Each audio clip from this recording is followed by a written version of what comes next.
Bonjour, dans les activités précédentes, nous avons développé une application avec une barre de titre et une page vide. Dans cette activité, nous allons ajouter une barre de menu qui contient 3 boutons cliquables.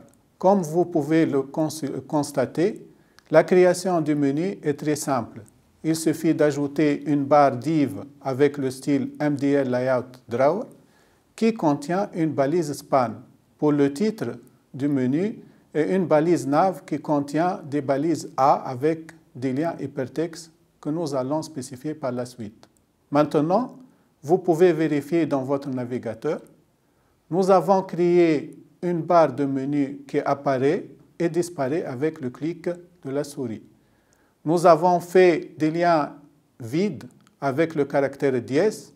Ces liens seront remplacés par la suite par des liens vers les pages convenables. Nous avons terminé avec la barre de menu. Après le test, nous passons à la création du contenu de la page principale.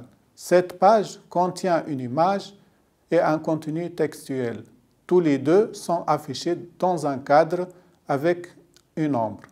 Pour donner cet effet visuel, nous allons utiliser l'effet de style. On va ajouter une balise style dans la balise head et on va y mettre le code qui définit cet effet.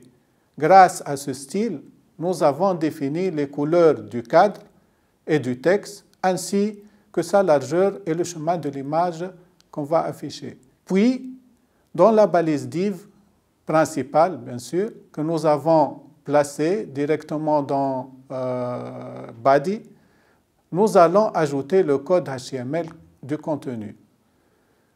Ce code HTML, c'est un code classique, c'est un code HTML classique dans lequel vous pouvez mettre ce que vous voulez. Nous avons créé la page principale.